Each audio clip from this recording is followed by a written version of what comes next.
Life in the old boy yet? Welcome to our new BBC video about the game of golf. Something for everyone.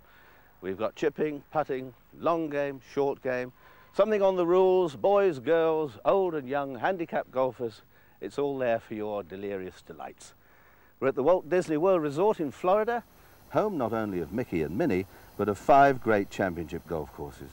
I have the enjoyable task of talking and playing golf under the Florida sun with some of my American chums. The courses here are quite superb and should provide us with some very interesting golf. We start with the tee shots and the swing, with Rena Ritson, the head professional here at the Lake Buena Vista Golf Club and one of the most respected golf coaches in the United States. The pupils from the Woburn Golf and Country Club, Joan White, a lady of mature years but playing off a handicap of 23, and young Danny Nicholas, 16, who's only been playing 4 years and has a handicap of 4. Let's meet Rena. Gosh, Danny, that's a pretty good shot right there. All right. Right, let's have a setup routine here. The one thing I want you to remember, Danny, always, is the setup routine involves 70% of what's going to happen to the golf swing. So let's check that setup out.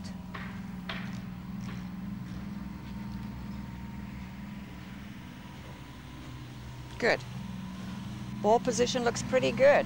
It's right off the left heel. That's a lot better. This position looks a lot better. Now, this is a key in the golf swing. The more this elbow is here or the elbow is there influences what's going to happen in the actual control of the units on the backswing.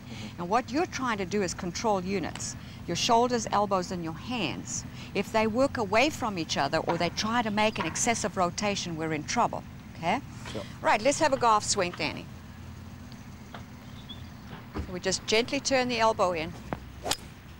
Very good. Okay, now what I'd like you to do for me, Danny, is swing to the top of your backswing. You've told me that you're really fighting this little push fade, okay? I want to show you what I believe is causing it. Remember the ball position? The position of the right elbow turned into his position. Swing to the top of the backswing and stop. Okay, now what I'd like you to do for me, see how your club right here wants to go into a layoff now. See how it's drifting? The more I do that. By the time you're getting into the shot here, you're in a total layoff position. And that's where your push fade is coming from, okay? Sure. Yep. Now I want you to get to the top of the backswing and stop for me, please. Okay, now if I did this to you, we just took this elbow and we just eased him just a fraction this way. Now what happens to the club face is it'll start moving more into a parallel position. Okay? The more you do this, the more your club face is going into a layoff at the top of the backswing. So the more you're here, the more this shoulder will work as a first unit on the way down. Now your shoulder's blocked you out. It's very difficult from a right shoulder position like that to get any form of rotation. Okay? So you're fighting that rotation all the time.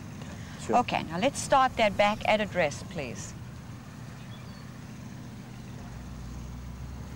It's going to become very important for you to control what happens in here. If the distance widens in here, you're affecting the wrist and the club face. So I really want you to just feel this guy's turned in towards that guy, and the only thing I want you to try to do is control these 2 units close to each other throughout the swing. Right, sure. Don't think about anything else, Danny. Oh yeah, that's pure. Very good. Now I'd like you to just work on that for a little bit, and I'm going to have a look at Joan here. Sure, right. All right, Joan, tell me, you have a little loss of power here? Yes, I have. Okay. Always have suffered. Let me see one of your golf swings. Sure.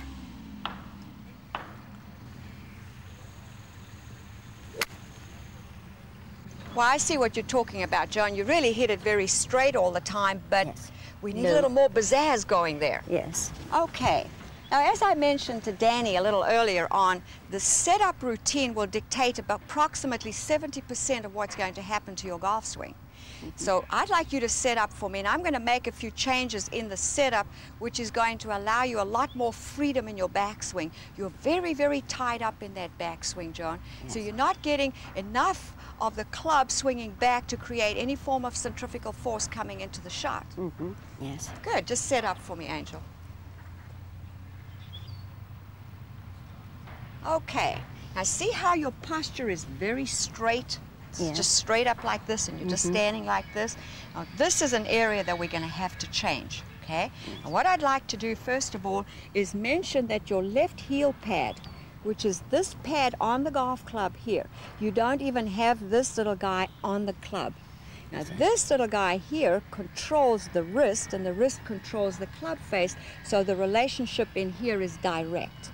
So it's important that this heel pad be placed in the club is placed in a diagonal position in the hand, like this, and the entire heel pad is placed on top of the golf club. Yes. Good. You should play with your left thumb at about a 1 o'clock to 2 o'clock position. You really should, because your hands are very tiny. Yes. And we need to be able to place this pad up on top. So we're going to put the pad up. Now, take up your right hand for me. Very good. Your right hand goes on very nicely, Joan. It's a little over for you, but right there would be perfect. Okay? And from this position, oh, you've done this so well. You must have been watching me and Danny. Okay. So the right elbow is turned into position, and what I want is right in the groin, right in here, I want you to push back and then flex your knees. Okay. It's a strange motion. If people flex their knees ahead of actually getting set up, they can't get back. But if they just go back and then into a flex, they're always set in a very strong position. Good. Let me just check this. Elbow position. This is the bow position. To flex the knees. Slight flex. Now all I want you to do, and I haven't touched your swing, it's just a setup change. I really want you to have a nice free backswing for me, please, Joan. Oh, that's close. Much freer in there. So much better. And we haven't touched the golf swing. No. Just the setup and routine. I did go higher. Much higher. Oh, good. And as we go along with the lesson, it will get better and better. Yes. Great. Good. I'd like you to practice that a little, please. How are we doing here, Danny? Not bad, not bad. Good. I want to have a look at this again, please. Okay. Right elbow into position. Good. That's a much better type of ball flight. There's a lot more freedom involved there. I want to show you a little something that I work on with many golf professionals, where they have this feeling of coming into the shot a little too early, which you have. Right, sure. All right, let's get to the top. Right. Now, from this position here, Danny, what you want to learn to feel is the right shoulder does not move with you in this position. This does not happen to you, okay? That is incorrect. I'd like you to get the sensation of the right shoulder staying in his position and the hands and arms dropping into position. So it's more this. Instead of being here and in this motion, this is your motion all the time. So by the time you're here, you cannot rotate your arms through the shot. And that's that block shot that you hit. But if I got here, left the shoulder in position, dropped the hands and the arms into position, now it's very easy for me to rotate. So I leave this guy behind me. Sure. I want to bring him with me. Okay, let's get those elbows, please. Excellent. I want you to try to feel that you leave your right shoulder and drop your hands and arms into the shot.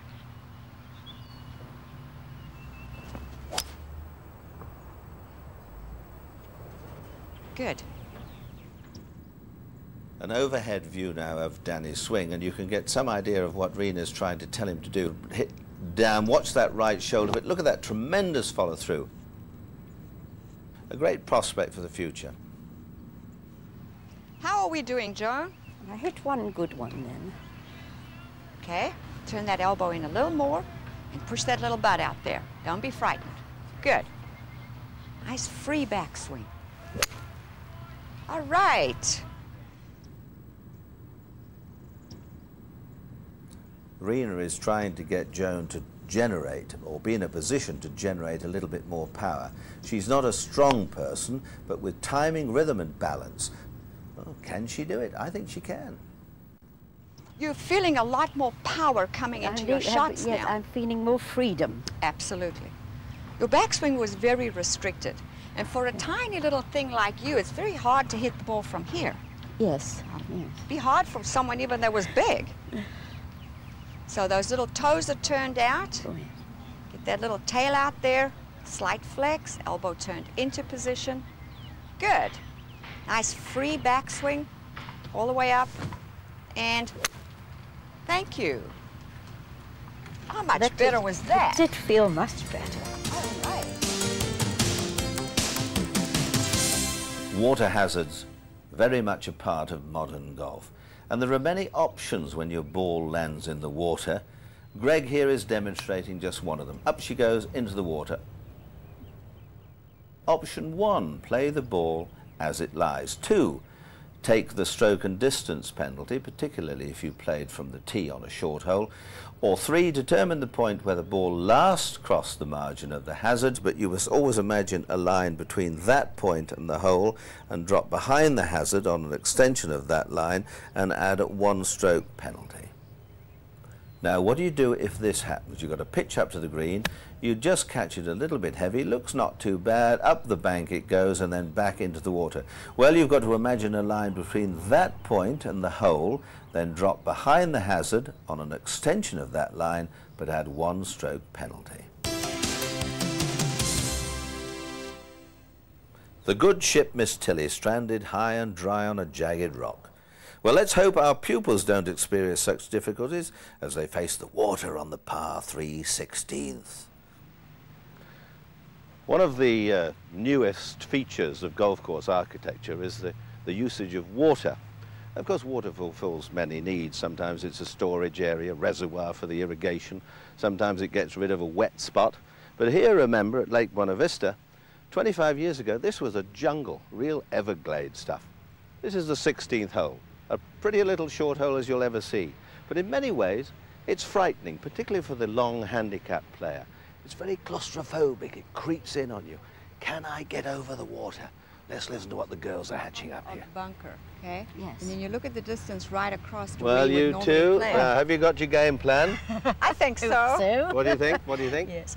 Well, after today's tuition with Rena, I'm really going to have a go at that pin. Good for you. What would It's you have done short. before then? Played across the definitely. wide bit? My aim would be just for that little bit of green before the bunker, just to get over the water, thinking, well, I've done that. But now, after today's tuition... Full of confidence. I hope so. Well, I'm going to speak to young Danny. Carry on with your Yes. team talk, Captain. Thank See you you. later. All right, John. Let's line it up there. Yes. Now, the alignment's going to be important. That's good.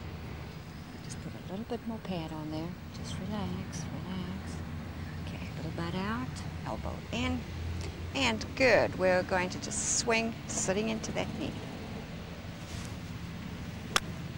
Oh, what a great shot, Joan. Yes! Look at that. That's wonderful. Can't believe That's it. great. Super. That's a nice shot she's played there, you know. She's just gone through the back of the green. Not bad at all, pretty good. Now, what do you make of this for a little short It's hole? a great hole, isn't it? Nice little wall around there, superbly built. This Very is something nice. you've probably not seen before, Danny. Not really, no. It's just a fabulous hole, isn't it, really? Well, from this tee, we're about 120 yards or so to the middle of the green. And the interesting thing about the architecture of this particular hole is the budget for creating that green Yeah, is probably about a third of a budget for a whole golf course in the UK. If you were right, building a modest golf course, but you can see quality does count. Yep, and it's definitely. a beautiful job. Now, we've come to the middle back tee. Joan played from no more than about 80, 85 yards. You've got about 120, say. What club have you got? Got a 9-iron. No, there's Yeah, a bit just of hit breeze 9-iron. getting up. You've noticed that? Yeah, A little just bit of coming breeze in the into me. last 5 minutes. You need a nice firm one. Now, don't force it. Right. You easily carry over the water. Okay, yeah. You've got a wide green, but it's a narrow green. Yeah. So you just want a nice, straight shot. Trust your swing. Don't hit too fast at the ball. Float it up there. Find the green. Get your 3. Yeah. So come on, a nice, smooth shot now. Right. 9-iron. Yeah. It's a good 9 now with this breeze, but don't flog it. If you're not sure, we'll change it and play an 8. But you happy with a 9? Yeah, quite Right. happy.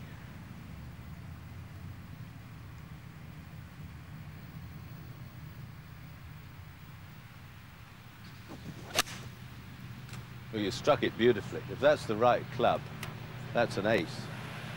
What a sweet shot. Lovely shot. You got really nice balance there. That was sweet as a nut.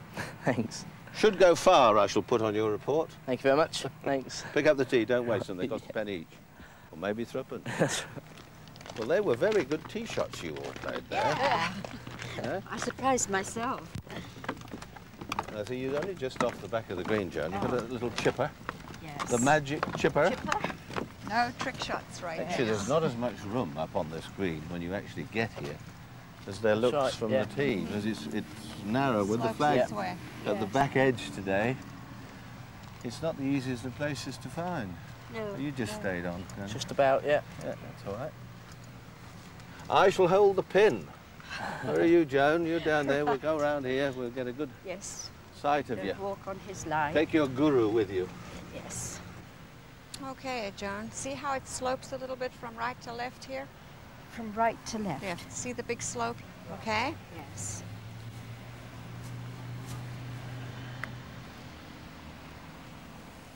Good. That's not bad at all from there. Very good. Oh. Very quick from there. How do you like it, Danny? Have it out, please, Peter. Right out.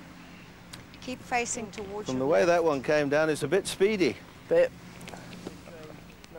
There was a great putter years ago called Doug Ford, Yeah. and his great claim to fame was he used to say, I'm never short with my first, second, third or fourth putt.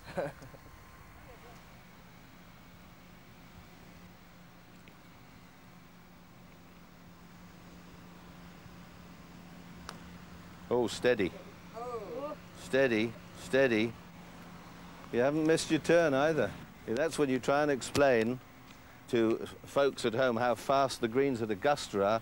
Augusta greens would be about another 40% faster than that. It's a separate game. It's a game within a game.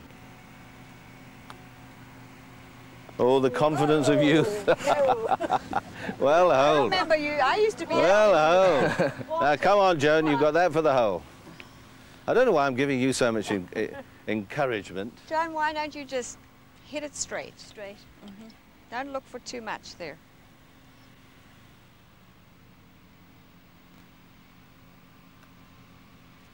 Go, baby. No. Oh, Well, close. call it a half in three. Well, even I would give you that bit, Joe. Even I would give you that. Well, half in three. I'll take that. That was a Thank good you. putt you hit there, my boy. For the beginners, it's very important to spend a great deal of time and put in some effort on the swing. So let's go and see how our young novice is getting on. That's young Paula Sainty. She's having a lesson with Cara Bito. Now what I'd like to do is explain to you how the setup works. Okay, when you set up to a shot, the most important thing is balance. So set up here for me. All right, now do you feel like you have good balance? Yeah, I do. Okay, now you'll see if I just gently push you, your balance is a little bit off. Yep. All right? Now your body is designed to bend from your hip sockets.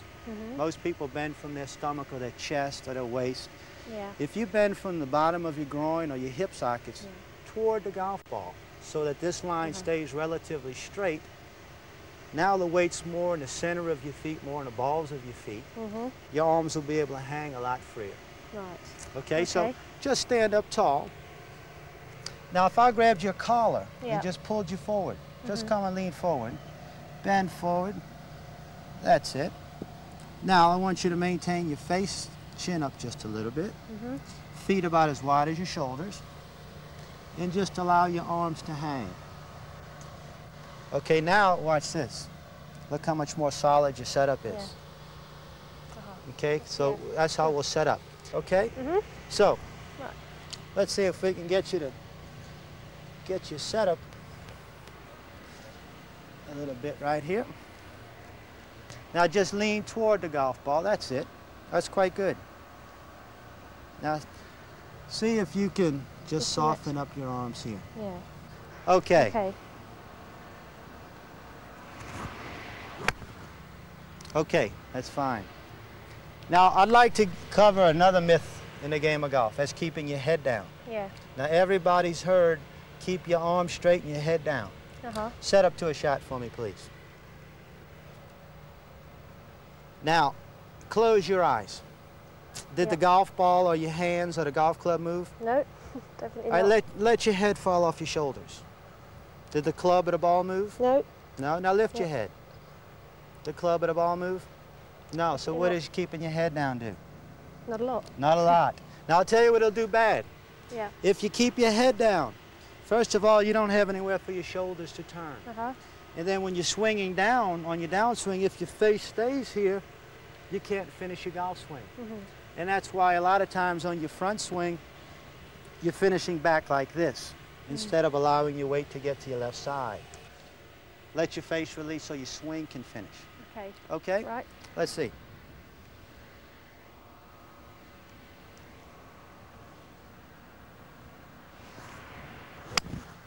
Stay there. Now, instantly that puts your weight all the way on your left side. Hands are going to be by your face. Yep. Your stomach and your chest are actually going to be a little bit left of the target. Nice. Okay, so now you could lift your right leg off the ground and you've got perfect balance. So, now I told you in the beginning that women are at a disadvantage when it comes to golf, in most sports for that matter. And I'll show you why. Hold your hands out like this. Now, see if you can touch your elbows together like you can right here. Now, most men can't. Oh. All right?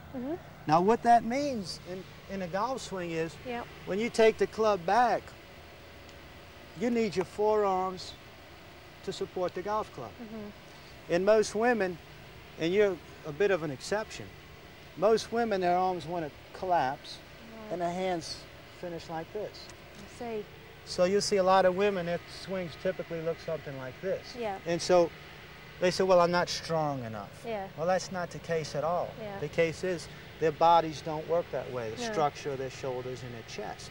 Oh, right. So the other half of that is your hips. When men walk, they walk like they Popeye, you know, like they're tough guys. And that's the way the sports work. The golf swing, the baseball, any sport, you rotate, the swing is rotary. Now women, they sashay. So instantly, what most women want to do on a takeaway is slide and break down. All right. All right? Yeah. So you've got your hips working something like this instead of more level.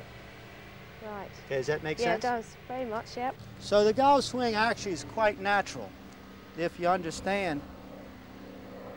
That's it. Like that. Arms very comfortable.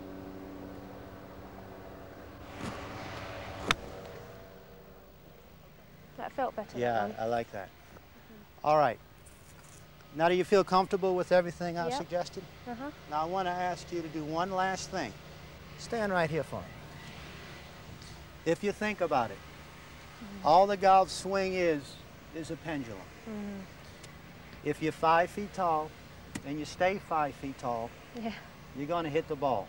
The bottom of the swing, the bottom of the pendulum's underneath your face. Right.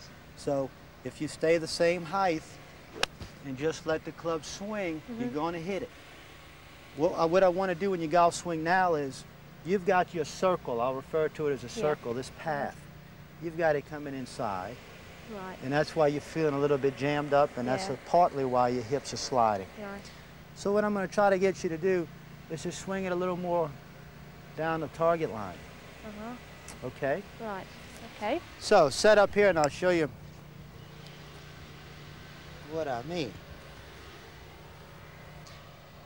Take a backswing very slowly. That's it. Now I want you to try to keep the club head about right here. And this is just going to very comfortably. See, you have a little more freedom up here now? Your arms are very relaxed. And of course, this is still bent. Okay, let me see you try that again.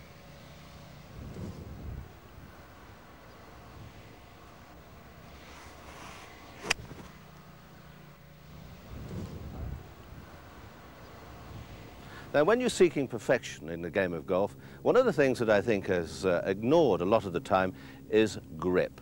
It's the only contact you have with the club in an effort to control this.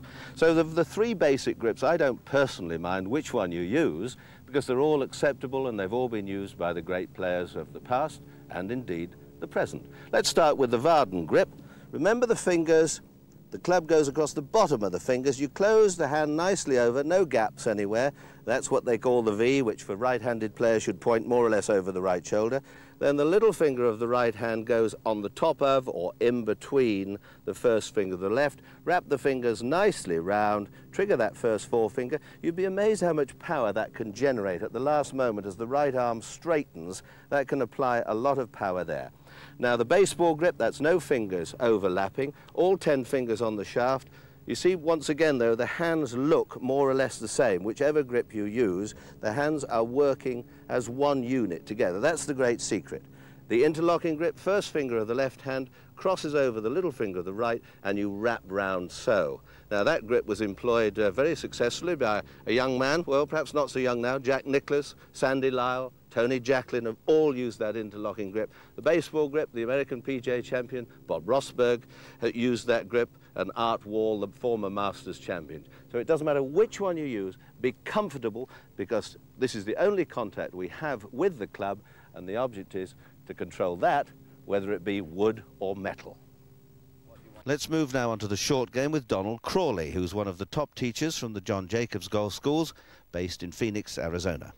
And our pupils are Terry White, who's 65 years of age with a handicap of 14, and Rob McNamara, a young man who has had a brilliant record in junior golf here in the United States and is now taking his first sort of somewhat tentative steps along the road of professional golf. So without any more ado, come with me and go and find young Donald Crawley. He's got some tricks for us.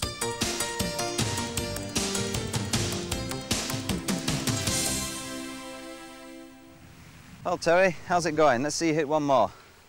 Okay, no. And what club is that you're using there? It's a 7-iron. I normally use a 7-iron for chipping around the green. Is that your favourite club? Yes, it is. Okay. All right, I got some things that can help us here. Rob, why don't you come on up and let's talk a little bit about the short game philosophy.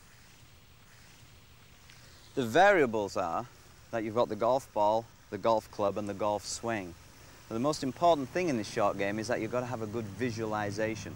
You should be visualizing what do you want the ball to do. That's always the first thing that should go through your mind.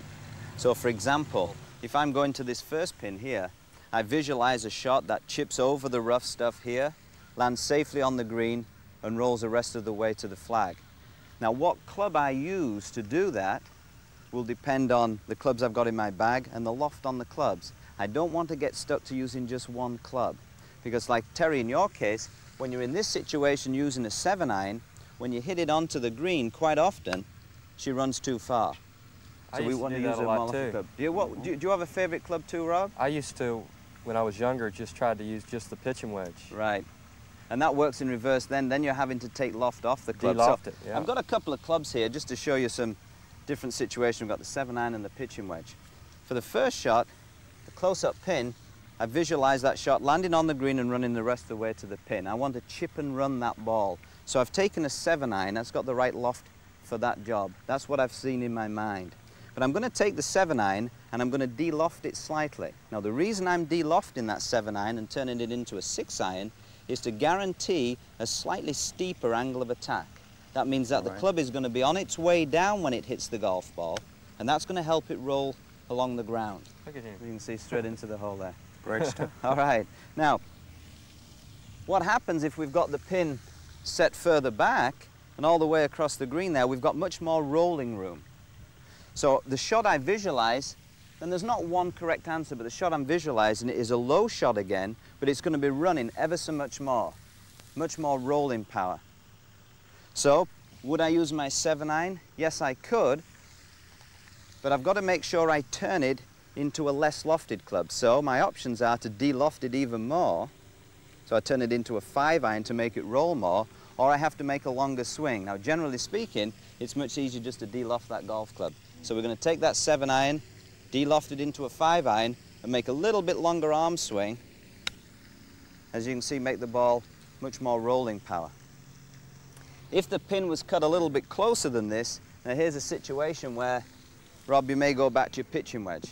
Because some people, depending on their action, they're going to be rolling the ball too far, and they may need to use a pitching wedge from here. So I'm going to go to a slightly more lofted club, again, de-loft slightly, make a little arm stroke back and through. You can see it doesn't roll quite so far. So there's some different options on how you can play this.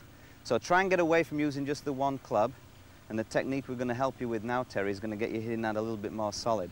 Rob, we're going to put you down there hitting that a little bit more difficult lob shot, and I'll come down and help you with that in a minute. Okay, great. Okay, Terry, let's try a few. First of all, we're going to take out that 7-iron, and we're going to have you go to a more lofted club. All right.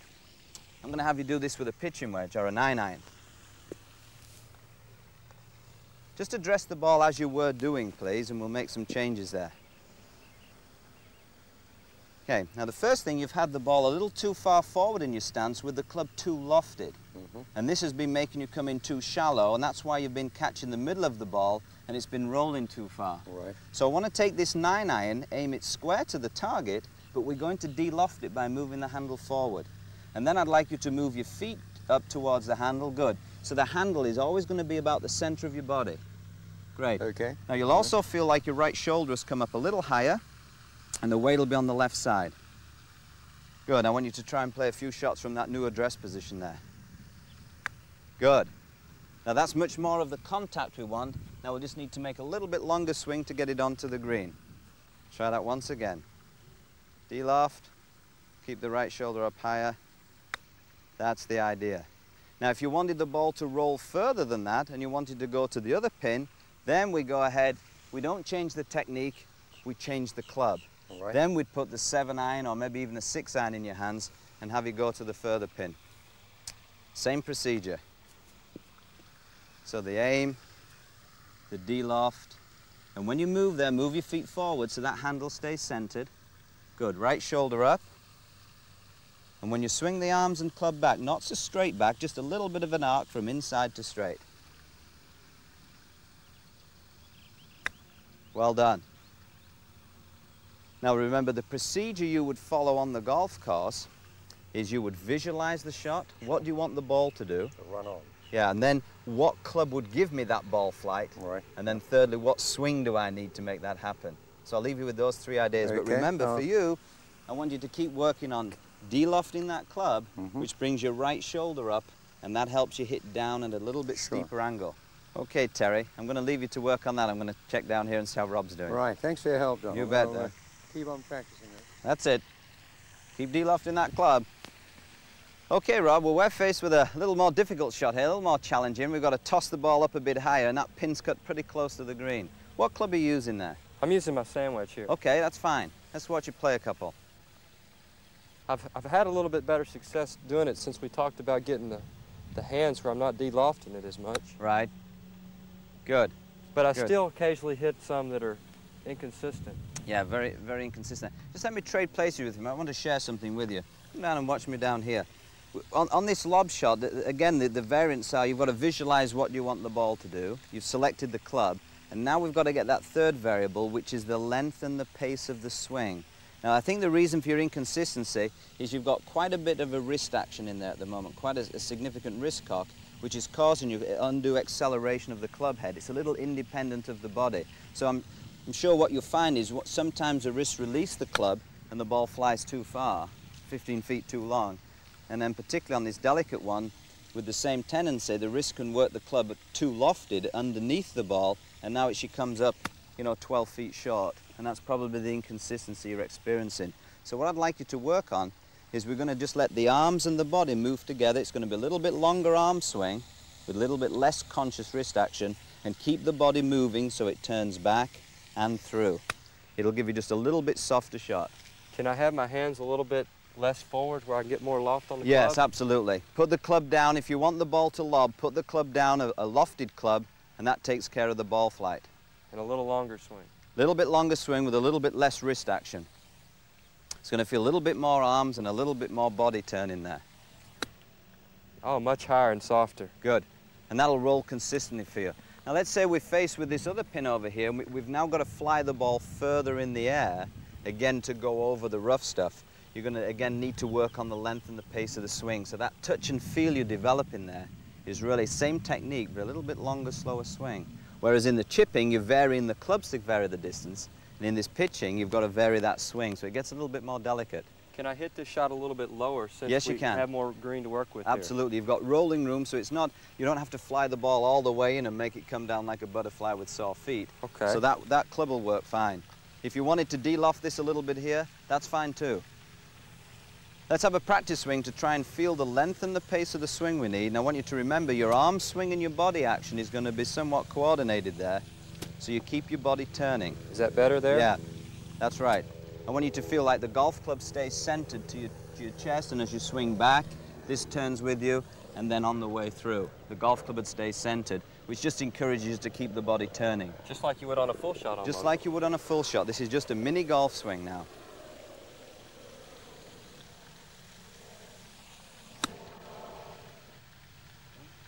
Go in there. Excellent job. Excellent job. You've got a good shot game there, Rob.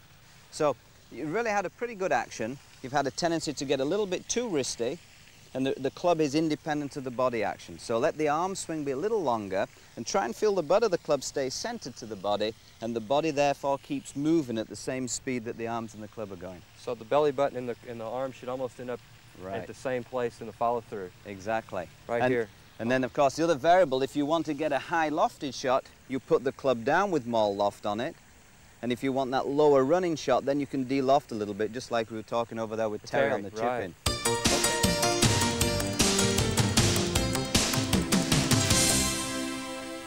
Now here's Greg hitting a wayward tee shot, bang, straight into the trees. Obviously, you'd think a lost ball, so a provisional. The 3 off the tee.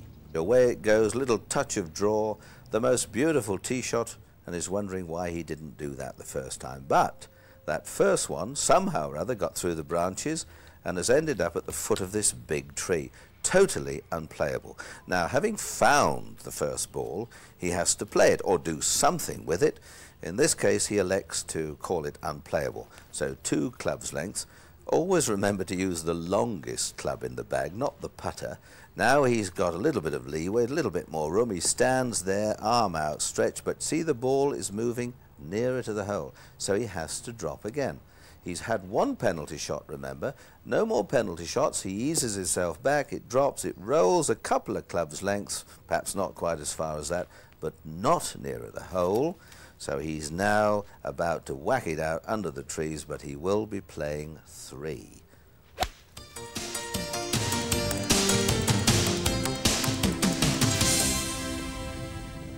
Well, now we're in the front of the 6th screen here on the Magnolia course at the Walt Disney World Resort.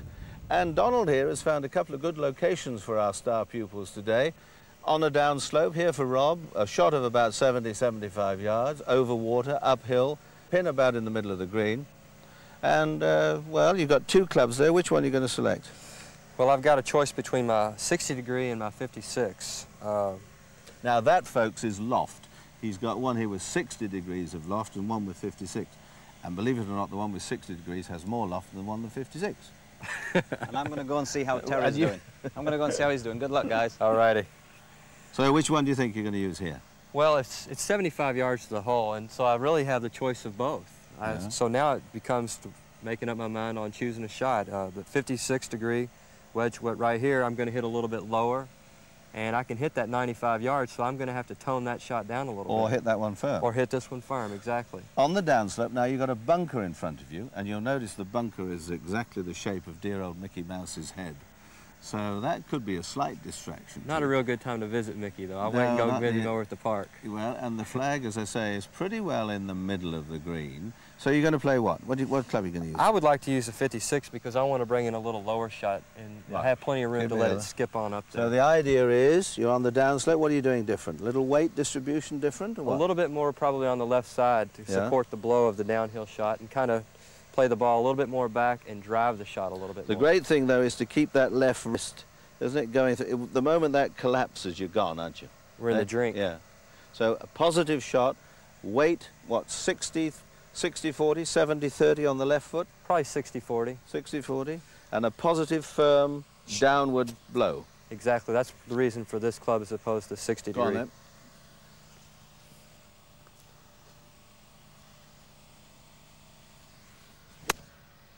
Oh, right on line. That's a lovely looking shot.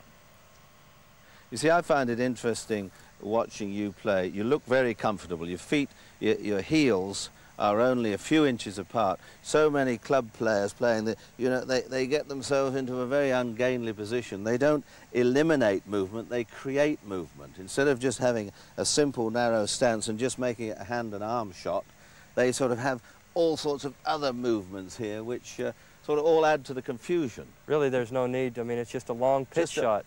Yeah. I mean, you don't need all that power here, do you? No, really? Not at all. The club does the work, really. The weight of the club striking the ball sends it up to the target. That's another sweet shot. Very nice. And you see, the great thing is you make it look simple. Now let's go on and see what Donald and Terry are up to. Okay, Terry, we found you an interesting situation here. We're going to have you chip this shot over Mickey's right here in this beautiful bunker. How do you see yourself playing this shot? We've got a shot of about 30 yards total, but we've only got about 10 yards in front of us that we do have to carry. The rest of it is rolling room. Yeah, well, the ball seems to be lying well. It's uphill, and I think an 8 or a 9 iron, something like that, continuing from this morning, because then it should roll better to the pin. Good. Than a pitching wedge. And now that's a good choice, because your high percentage shot is just to get the ball on the green, let it roll on the ground. It's much easier. A lot of people back home will automatically reach for this pitching wedge because they're close to the green, and they'll feel they have to toss the ball in the air, and that really isn't necessary. So I'm going to give you your 8 iron. What would you like, your 8 or your 9? Well, I'll try the 8. Okay, let's give you the 8 iron and see how you go ahead. Play Thanks a couple of practice strokes to get the feel of it. Now where you go. Just going to move that handle forward a little, scoot your feet up an inch towards the target. Good. We'll try one more here. Trust your swing. Your technique's coming along just fine. Yeah, good work. That's a lot better. Now, come on over here. I've got one that's even more of a challenge for you. I think you'll enjoy this one to finish the day. Okay, well, we've got a challenging one for you here, Terry. You see, we've got caught in the walkway here, around the green. We've got the bunker in front of us. Not much green to work with.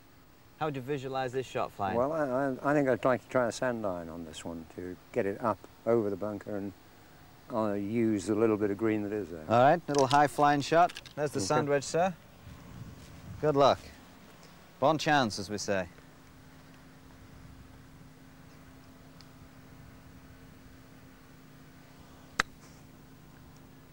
Okay, this is a tough one. Let me offer a piece of advice there to everyone back home too. When you take the sand wedge out and you want to hit a shot off the hard ground that we've got here, the ball's sitting very tight, there's this trailing edge at the back called a bounce, which is going to bounce into the ground. So when that trailing edge catches the ground, the leading edge hits the middle of the ball, and that's why you felt the club bounce and scull the ball a little bit. So we're going to recommend a little bit of a different club selection. We're going to go with a pitching wedge, which doesn't have the bounce, and we're going to try that high lofted shot again. It's going to be another chance here. Strategy-wise, we're not going to go for the pin. That's a little bit too risky. We're going to aim a little left, go for the fat part of the green. Keep some loft on the club. Trust your swing. Good work. Much better contact. I think we better quit on that one, sir. That was excellent work.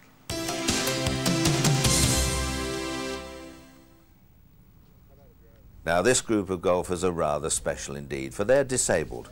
On the left is Andy Robinson, born with no right forearm, 6 times the world one-arm champion, and can you believe it, he plays off a single-figure handicap.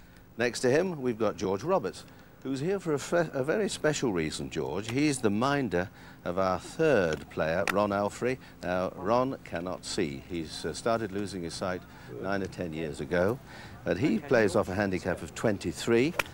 George plays off 19, and he's his guide, helper, ball steerer, and altogether these 3 are a very interesting group indeed. I think we're going to be enthralled by watching them, and of course young Bob Legan is one of the senior instructors with John Jacobs, and he'll be taking them through their paces.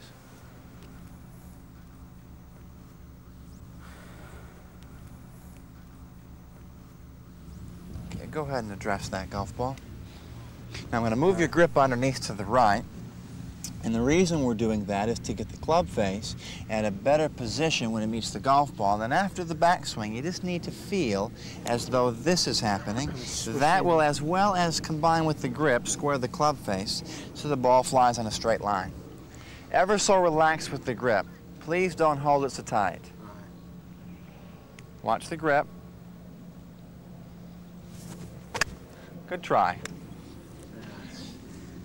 Good try. Now that was the exact opposite. Yeah. Come on up again. I'll make you feel the difference between incorrect and correct. Take your grip, and we move the grip underneath there. Yeah. Now this would be the incorrect way when the club comes in this way. That's what you did last time. Yeah. Correct way feels the opposite with the club head That way. meeting the ball first. And as I'm doing this, you're still holding it a bit too tight, so ever so relaxed. Almost like spaghetti hands. There you go. After a backswing, feel that that takes place. Right. Good. I'll just have a practice. Yeah. Relaxing of the hands will be at least 50% of it. That's right. That's right. Oh, if the practice swings would count, George. They always do. It's the ball that spoils it. Right, George, lined up all right? Yes. Excellent. That's a beauty. Excellent. That Good felt for you. better. One more, and I'm going to move on to Andy. Right. Always coming and reminding you. Ever so relaxed with the hands to feel the club swish. Swish through. Swish through the ball. Right. And as I held that club, still holding it a bit too tight. Too tight, okay. Yeah. Real relaxed with the hands. Real relaxed. And always keep in mind the grip needs to be a little bit more over here to the right to allow the club face to meet the ball in a better position. Now, after the grip is changed, you need to feel relax the hands and let the hands do most of the work in the downswing. Oh, if you were to do this, we'd be in business. Just like that. Too much tension. Yeah, very much so, even when I'm doing it with you.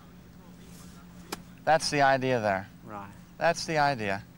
George, you've got him trained in lining that ball up. It's amazing how he does that. It's all right as long as I don't have to move around a lot. Yeah. Ever so relaxed this time. It's when he walks up to it, he misses it. That felt better. That felt better. Next to the hole. Now from overhead, the overhead camera, Bob trying to get Ron to relax, use his swing, let the club head find the ball like that. Beautifully struck. Great stuff. Andy, how's it going? Hi Bob, nice to see you. Not too bad, not too bad. A little bit right to left. I'm prone to the occasional hook, actually. Disastrous, usually, isn't it? Oof, yes.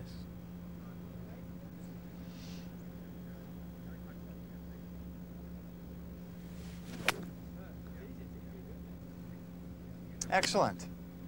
Excellent. Excellent. One more. One more. I'd like to see the hook. Not intentionally, of course. Good. Excellent. You could Excellent. just see the trace of it, I think, a little bit on that one. Excellent.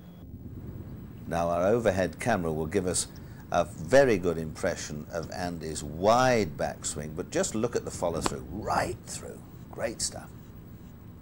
Back here just for a brief moment. Certainly. I'm going to explain what's happening. There really is, to be very, very simple and very basic, only two elements to a golf swing. And the ball, as you see, is way down on the ground, so the arms and club have to swing up and down. Now the ball is, as well as it being on the ground, it's off to the side of me. So there has to be an arc of swing that goes from side to side. Well, how the swing goes from side to side is the shoulders turn back, and the hips as well in the forward swing turn through. So we need both elements. Now the fact you're hitting too much ground tells us that the shoulder's working too high and too low. Okay? And what we're going to do to fix the shoulder movement is in the address, just raise the chin up ever so much, and an inch makes all the difference. If my posture is down, it makes the shoulders work this way and this way, resulting in crashing the ground. Yeah.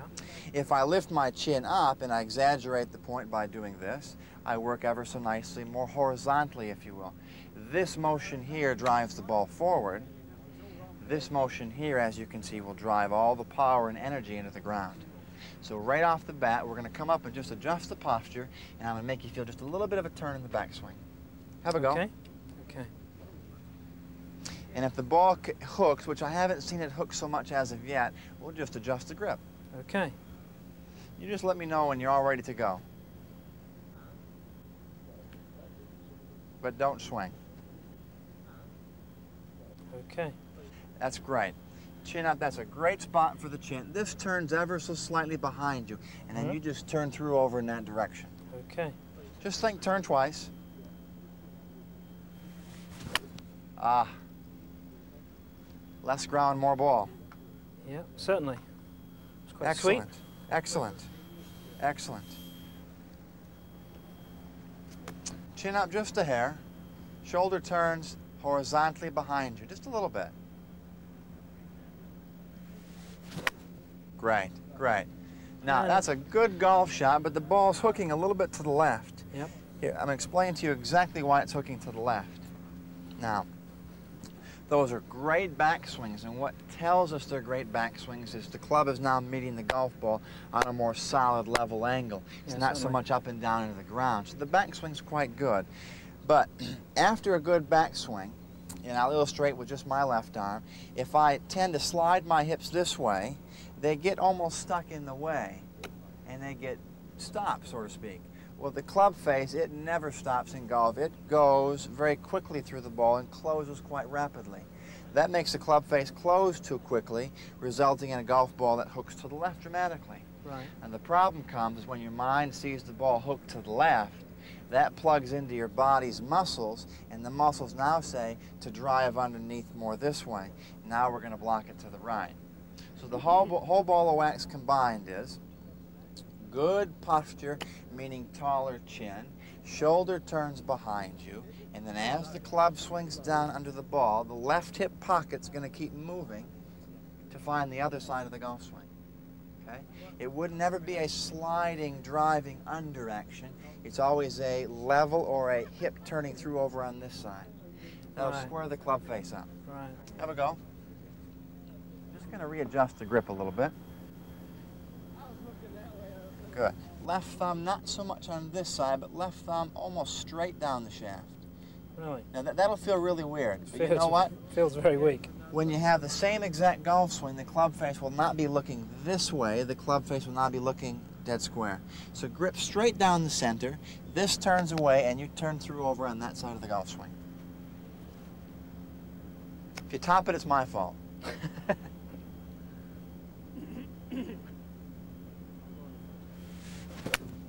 Right. Now, too much ground tells you too much rocking and blocking action with the shoulders working this way, and this way, as opposed to tall posture, shoulder turns behind, hips turn through. There we go. That feels terrible, I understand. Right there. This turns, this moves over that way as the hip keeps moving. Turn away and turn through. Excellent. Excellent.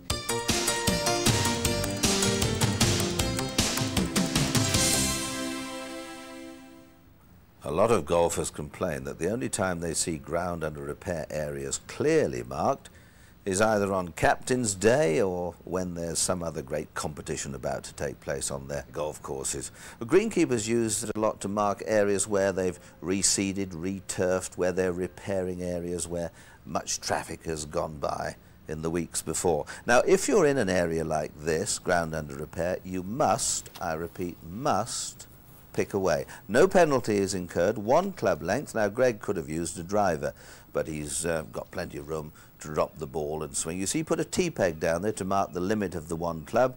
He drops it, nice clear spot, free shot to the green, no penalty incurred, on he goes.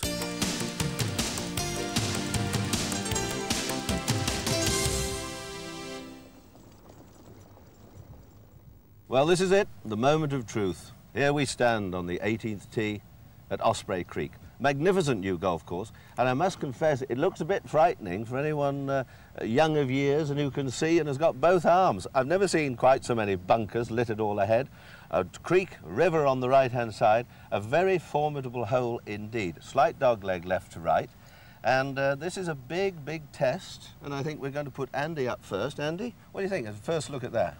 Pretty intimidating, Peter. Yeah. Yes. What do you think? Up the left there? Oh, I think it's definitely going to be up the left, yes. Up the well, there's hardly There's hardly a square inch that's not got sand in it. So no. Go and do your best, my boy. That's the Have you got theory. your ball? Got a bit of ammunition? Certainly have, yes. And a bit of timber to tee it up on. Good job you can't see this, Ron. Yeah. Good job you can't see this, I tell you. I was sorry you mentioned about the bunkers.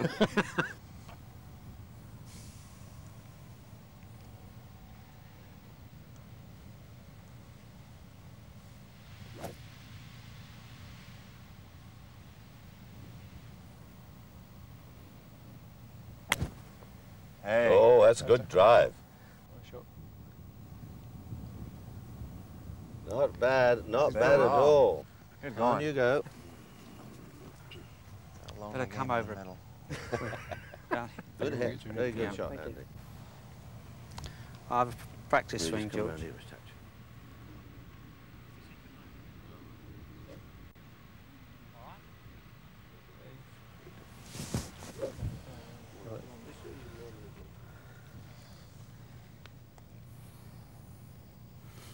Take it there. Okay. Yep. All right, George? Yep, as you are.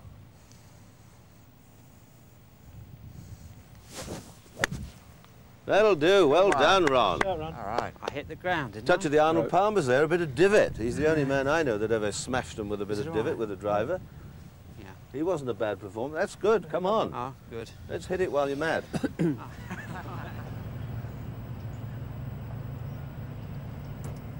Well now, this doesn't look too bad. There's so many bunkers on this hole. If we can get Ron over this first wedge of sand and play up there, I reckon he can get on comfortably for 3. So just line him up on just left of that far bunker, George, eh? Yeah. Go on, you take over. Let's give it a go then, George. I'll have a couple of practice swings, if I may, just to get myself relaxed. Couple of swings, that's good. What was the lowest handicap you ever got down to? Ron? 15 was my lowest. 15. And you've also had a hip replacement? I've had them both done, yes, the left and the right. You're a walking miracle then. Yes. You wait, it's his shot. Yeah. I have fun going through the barriers at airports, you know. As you are. Okay then, George. Now, just a nice swing, straight through, Ron. Right. Okay. Oh, well done. That's a cracking shot. That's a beauty, my boy. Right. Absolutely perfect. That was very nice, Ron. Very nice. I think you might need that little club again. Yeah, maybe a bit of a crosswind as well. Maybe take a little bit left to right. Yeah, certainly. Especially with the creek beckoning on the right. Yeah. Aiming point maybe left corner of the green. Yep, I reckon so. Yeah, that's good. Yeah.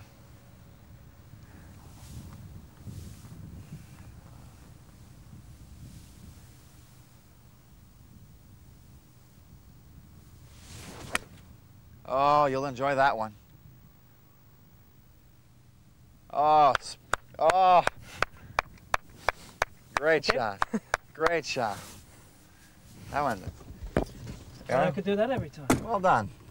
Must be the pro around, there's the trick. Now then, we've got to do something a bit special here, young Ron. Right. Hey, after that lovely shot of Andy.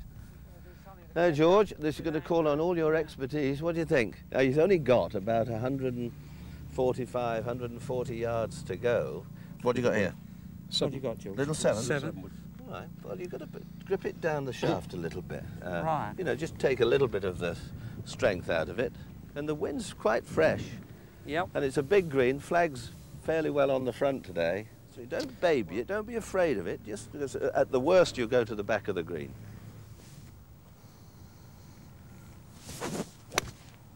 Oh, baby. Good shot. Oh, it could hold if it just catches the edge of the green. Well done. Just on the back right. Not bad. Just a little bit of a push. Yeah. Bad. It wasn't too bad. Just hold on a minute because I'll have to help you out. We're on the edge of the bunker. Hang on a second and wait for George. I'll just repair your pitch mark, as all good golfers should.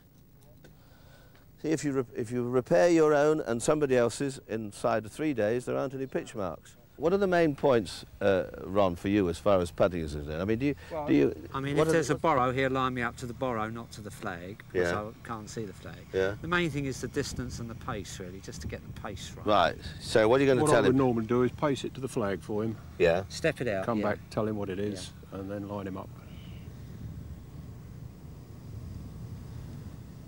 Okay. Okay. It's about right, yeah? Yep. Right. Well, that's a very good speed. What a wonderful putt. Oh, that's brilliant. Good. You got it 4 or 5 feet away. Thank you, Josh. Great putt. Great putt. Ah, good.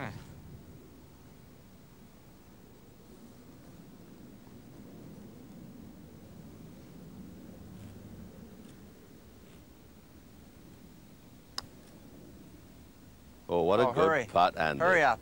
Oh, a lovely touch. Well done. Wonderful touch. Tap him in. Well done. I'll give you that, really, but the folks back home like to see. They just like to watch the magic stroke. He wouldn't give very well good. Done. He wouldn't give it to Ron, no. Well, you got that for a half, young man. Right. Okay, George, what do you think? Medium fast in there. You've only got 5.5, 6 feet to go. 5.5 feet or so.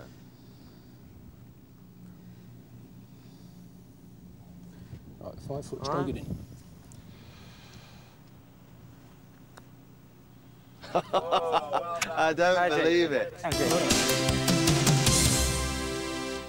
Bunker shots. They strike fear into most golfers.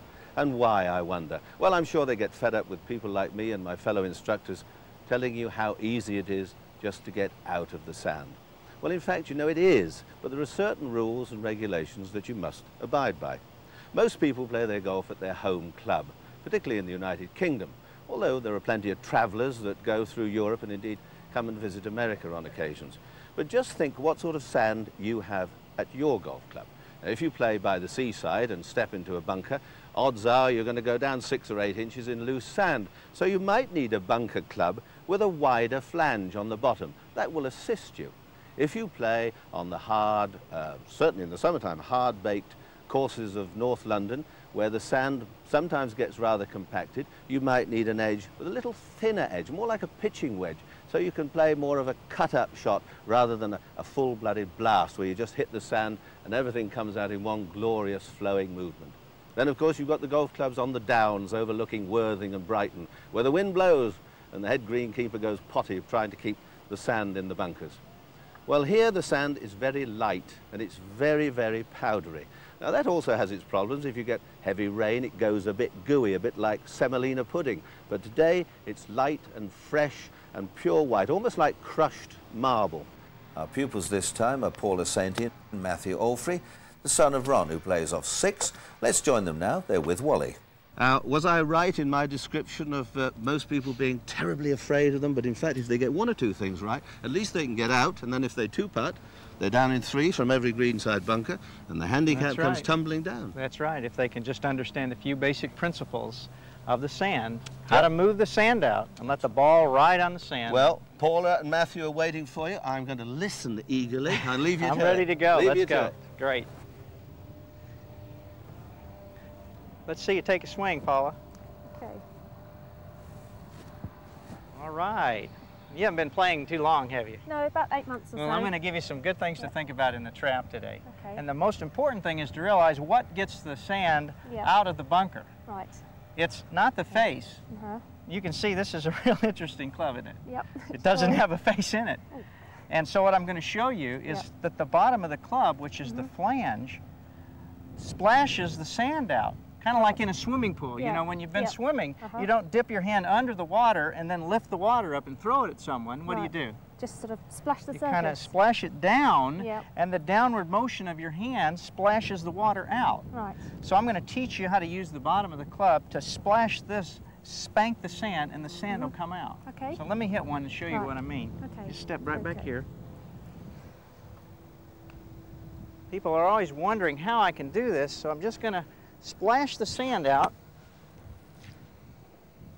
Wow. Now, see, most people think that the face scoops it out, but it's the bottom of the club that enters the sand behind the ball, see? And then it pushes the ball out ahead. And the ball rides up on a bed of sand. Yeah. So when you're playing in the sand, you want to think about moving sand Yeah. rather than hitting the ball. Okay. So why don't you come up here All right. and let's start you out. Okay. And the first thing in the sand play is you want to open the face just a little bit. Right. What that does is that allows the flange to slide. Okay. And rather than dig. Right. And as it slides under the ball, the sand will splash right up. Okay. Okay, that's it. So you want to open the face a little bit. A little bit more. There you go. Now, one thing you need to understand is that the sand is always going to fly Yeah. the direction that the face points. Right. So I've got another club I want to show you. How's that? Okay. Is that visual enough? Yep. Now, see, this shows the direction that the flange points. Right. See? So when you open the face, always in the bunker, Yeah. you want to take a real light grip and open it. Right. Then you want to set your hands on the club. Okay. Let's see, what a lot of people do is they know they're to open the face and they set their hands. Yep. Then they open the face.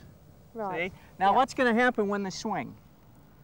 It's going to close, isn't it? Close, yeah. So the reason I like to use little stickers on the face is so when a person opens it, Yep. then they can set their hands. Right. See? Now the face is pointed over there, so the next thing you need to do is turn your body around, open up, Yep. so the face is at your target. Now when you swing through, the face will be open, Right. but it's aimed to the hole, so the sand will fly towards the hole. Okay. Now, the last thing you want to do is you want to lean a little to the left, To the left. and when you lean to the left, that allows the club to come up and slide when you come into the ball. Right. Okay. Okay? Right. And we're going to take a little swath of sand, about this much, Right. and move that right up to the green, okay? Excellent. Lean a Okay. little left, To the left. and go right through, and splash that sand up on the green. Okay. And away. Move the sand. Beautiful shot, right up on the green. You notice how straight it went? Yeah. You had the face right up there, and look, the face, the ball never touched the face, did it? No. So that shows that the bottom of the club moved it out. That's great. Great. Yeah. Well, you did real well. I'm going to go Okay. work with Matthew a little bit. Thanks. You ready? I am. Okay. You were listening, weren't you? Mm-hmm. Yep. Well, let's talk about moving some sand, and I'm going to use a board here, Matthew. And I'm going to aim this board at the holes, the 2x4. It's a great way to practice bunker play. And we're talking about moving a certain amount of sand to the hole at a certain height and a certain speed. Right. Now, when you close the face, the club digs. When you open it, it slides. And a great way to get that feeling of the sliding, or they call it a bounce, is to use a 2x4 like this, Matthew. So why don't you address that sand. I want to just see if you can move that sand up onto the green now. Open the face and set your hands. There you go. Now just go ahead and move that sand up on the green. Throw it up on the green. Beautiful. Now let's see where you hit the bottom of the club. See, on the back edge. Oh, I see. See? Mm-hmm. So a good way to practice sand play, Matthew, is take a painted board, bounce it. Right. Then when you play your shot, I want you to try to sand that paint off the bottom, okay? I So see. take your grip and just take a swing and try to sand the paint off the bottom of the club. So how are you going to do that? If you want to clear that paint off, how would you swing Have to to get get that off? underneath it. All right, go ahead, spank the sand, try to get it off. Beautiful. See, you've got to spank it, don't you? Mm-hmm. And that's what I mean by playing with the bottom of the club. See, it's coming off. Right. Okay? Now let me show you a great progression to work with. You moved the sand that time. Now we're going to move some sand up. This time we're going to put a ball on it. Mm-hmm. Now I don't want you to think about the ball. I want you to just still move the sand. Right. And we're going to open the face, then put your hands, then swing right through now.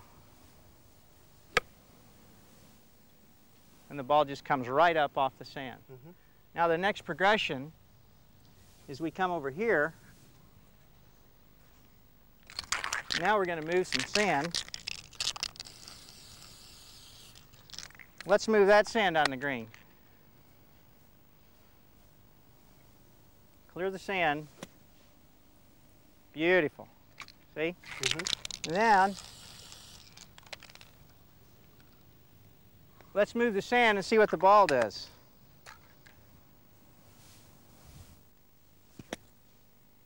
Excellent shot. So you see the progression that we've made? You move the sand off the board, then the ball's on the sand on the board. Right. Then we move the sand, and then finally the ball. And these are great ways that you can practice the sand shots. Now, Paula, we're going to move the sand towards that basket. I like to practice moving towards a target. And sometimes it's fun to use a basket like that because then you have a mental image of seeing the sand fly up there. But people always ask me, well, how hard do I swing? Right. Now, the way I learned it is with a football. You call it football, we call it soccer ball. But I learned this by someone teaching me that I take my stance like I was going to throw the soccer ball up to the point where I want the ball to go. Right. Does that make sense? Yep.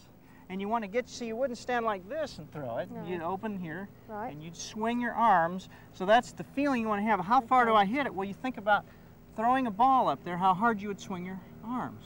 Okay? Yep. So I'm going to give you this. Now I'm going to go up there by that basket. And I want you to take your stance. Okay. And I want you to swing that ball and just throw it up here to me with your arms. Beautiful. Now I'm going to throw it back. Now catch it. Now swing it up here again. Just throw it. See? Perfect. And that's how hard you need to swing on that shot. You wouldn't want to swing any harder. Okay. Do you understand? Now if I'm back here, how hard are you going to throw it? Beautiful. So that's a good gauge that you can work with to determine how hard to swing through the ball. Is just think about this and think about how you set with your body. Right. See? And the arms swing the ball up. You never want to hit the sand shot. Right. Does that make sense? It does, yes. Great. Right. Okay. Here we go. To practice. Now let's play for the basket. Right here. Okay. We're going to put the ball down, and I like to draw a little island around it because that's the sand we want to move. Of course, you can't do that when you play. No. And you also can't touch the sand with the club. Right. It's a penalty. So let's aim to open the face. Now set your grip. Now move in there. That away. Now what did I say? You need to lean to the left a little. Great. And we're going to throw that sand up right into the basket now. Feel like you're throwing that soccer ball up there now. Swing the arms. Nice shot. A little bit too much sand. Yeah. Here was the ring, and there's where you play. Okay. So I want to give you one more picture because mental images are great for the sand. This is a foot. Yep. And let's just put it towards the hole. And when you play your sand shot, you want to think about just flopping the foot out on the green. So a good way that you can practice is to take a footprint towards the hole and put the ball in the middle of it. And then when you practice, you want to enter the club at the heel and come out at the toe. And it's just a great mental image. And of course, then when you get in the trap and you're in somebody's footprint, you don't have any fear because you've already practiced it. So let's go ahead and do it now. Okay. Open the face, set your hands, open your stance a little bit, that away, and then lean to the left. And let's let that club go right in at the heel and go under the ball and out by the toe and flop it right up on the green.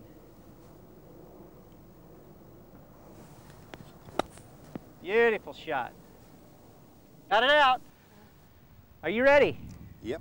All right. You're probably wondering what I'm going to do with you this time. I am.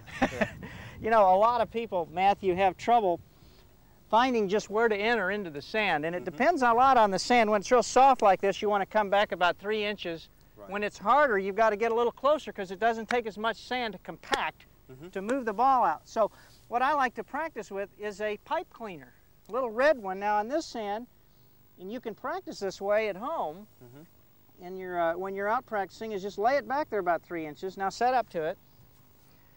And that's where you want that club to enter to go under the ball. I see. So you can practice, and you've got a little mental image there, a little picture to go with. Now let's enter the club right at the pipe cleaner and go under the ball. Beautiful shot. You clip the cleaner, look at the ball.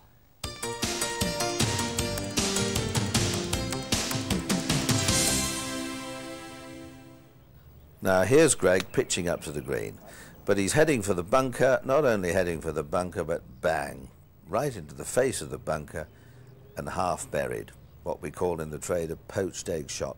The pros can get these out easily enough, but for the poor old amateur, a bit of a struggle. There it is, doesn't look too inviting, does it?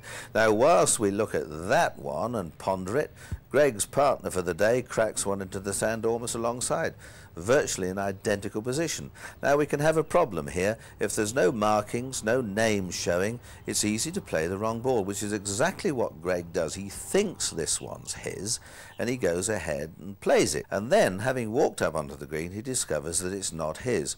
Now, there is no penalty, I repeat, no penalty for playing the wrong ball from a hazard. That ball has to be replaced in the bunker, but Greg then plays his original ball out onto the green, all's well.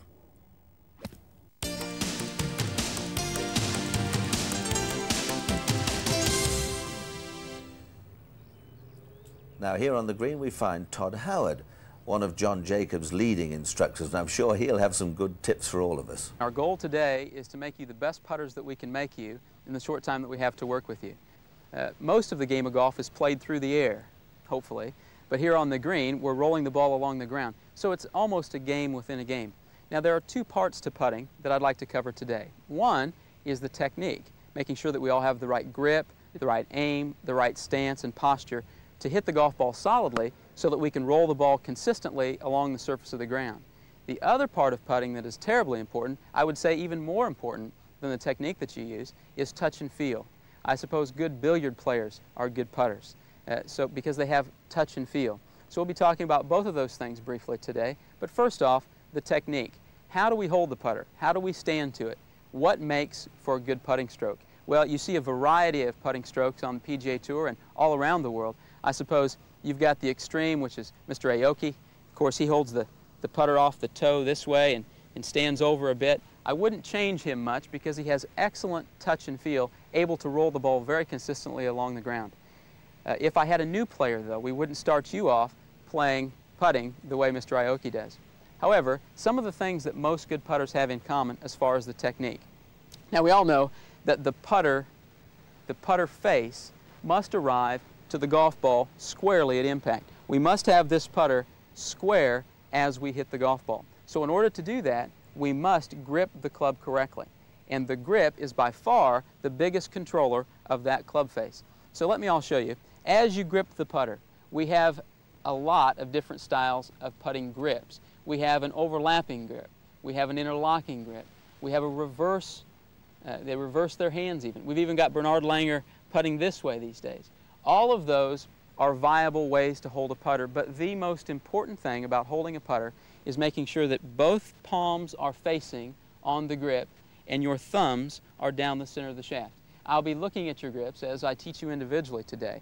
However, palms facing, thumbs down the center of the shaft. Some of the other things that are very helpful when trying to hit consistent putts along the surface of the ground is to make sure that as you address the golf ball, once I've got my putter grip there, you will see that my eyes are directly over the golf ball.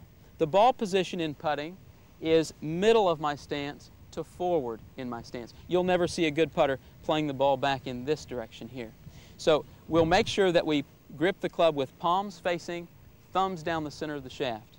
You'll notice that my eyes are over the golf ball and the putter will gently swing back with my arms, back and through. Oh, goodness gracious, we get lucky once in a while.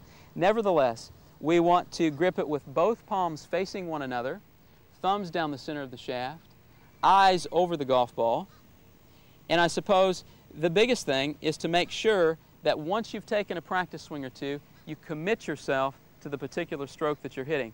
Touch and feel. I suppose that is even more important than some of the techniques that I've gone over.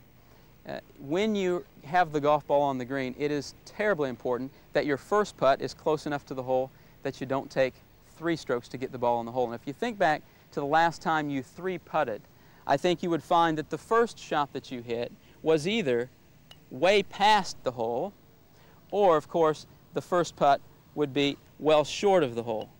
Now that leaves us with a long second putt, very possibly 3-putting. So touch and feel. Just briefly, some of the things that will help you. It's very important that when you look at a putt that you view it from behind. You'll be standing back here looking down the line of the putt to see if the ball moves from right to left. or to left to right. And then it's also very important that you take a look at the putt from the side.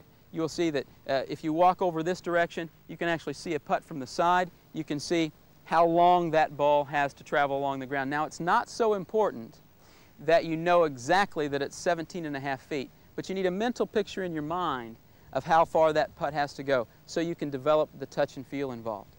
So as we work on touch and feel, you'll see palms facing, thumbs down the center of the shaft, eyes over the golf ball. But now you'll notice all the best tournament players take a couple of practice swings before they hit that putt. What are they doing? They're actually getting a feel. They're actually rehearsing this putt in their mind. They're actually getting a feel for what length and pace of putt will take that ball the right distance. So I'll run you through one for real. I've got a putt here that breaks about 2 inches from my right to my left. Let me just move this golf ball out of the way here. So I will take a look from behind. I'll see that that ball is going to break slightly from my right to my left. So I'll make sure that my grip, my stance, and posture are correct. I'll take a couple of practice strokes. I'm asking myself now, is this the right length and pace for this stroke? I say that should do.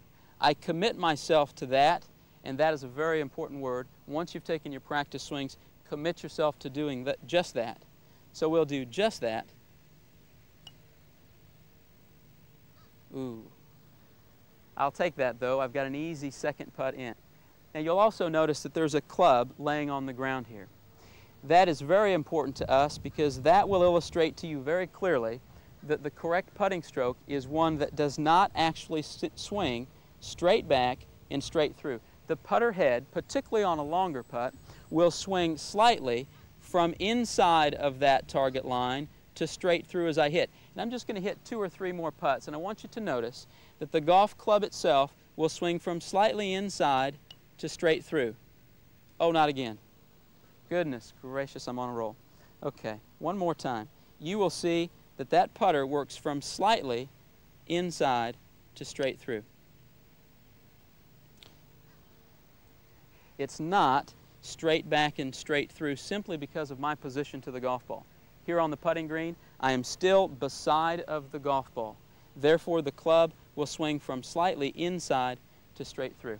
And the practice swings for the touch and feel are very, very important. Now, I guess if you go to get a putter, if you say, hey, what kind of a putter should I use? Goodness gracious, there's all kinds of putters out on the market today. I've just got a few here. Here you'll see, in the recent years, you will see that, this thing's almost as tall as I am. You will see that we've gotten to long putters. I know that several of the gentlemen on the senior tour using these putters found them very effectively. And I'm going to stop here for a moment to say this. The only reason for a putting stroke, the only reason for choosing any club like this out of the ordinary would be to move the club squarely through the back of the ball at the correct speed. How that is done is of no significance as long as the stroke that you use is repeatable. Let me say that again so that you understand. We need to get the face squarely through the back of the ball at the correct speed. How you do it doesn't matter as long as you can do it each time, and that's what I'll be helping you to do today as I watch you individually.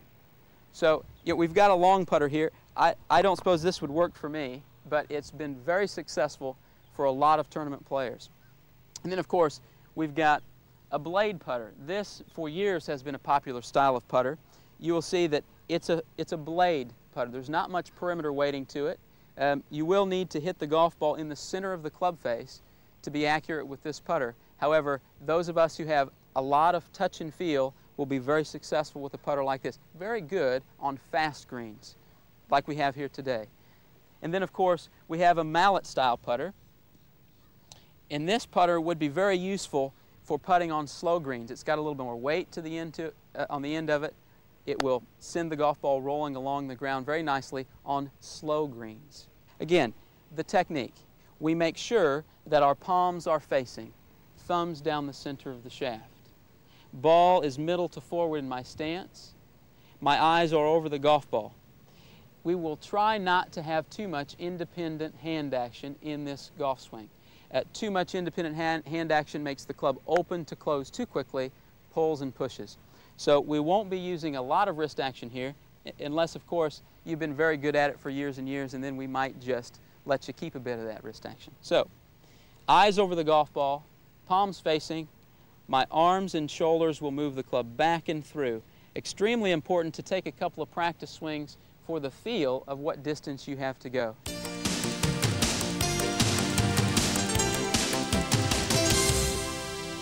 Well, here in Florida, you find all sorts of wildlife on the links. Well, you do at home as well, but here, somehow they look a little bit more exotic. Well, at ground level, what have we found here? Greg's ball has ended up in the hole of a burrowing animal. Now, we've got plenty of burrowing animals in Britain, whether it's a rabbit scrape or a fox's burrow or a badger's set, and we get free relief from them. Now, you must really establish, if Greg was in a game here, he'd call over his partners and they'd establish that there were rabbit droppings or some tracks round and about to tell us that indeed it was made by an animal. You notice he drops a club length away, puts a T-peg in there so that he doesn't get more relief than he should. Arm out straight, ball drops, ends up not nearer the hole, no penalties incurred, he's picked out of that hole and swishes it away.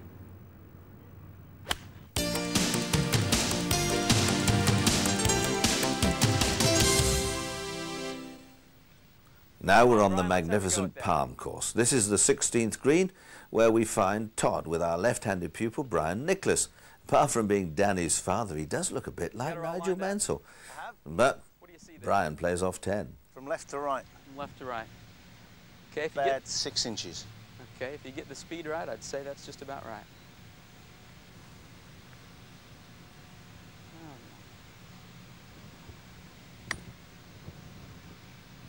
Oh, don't go in. Boy, that's a super putt. How does it feel now to stand up a bit taller? Yeah, I was tending to crouch before, and also felt that I wasn't starting to line up quite a lot like that as well. And it's all alignment that I think that's wrong, but I think it's hard to fix that. Stand here for just a second. Okay. I know that earlier when we worked on your putting, you told me that you were struggling at the moment, and the reason for that, and very similar to what I've asked Harriet to do, you were stood across with the upper part of the body. Now, we know that the shoulder alignment controls the direction that club swings. And in so doing that, you would get in spells of pulling the ball and then also crashing the ground a little too much because your posture was too bent over.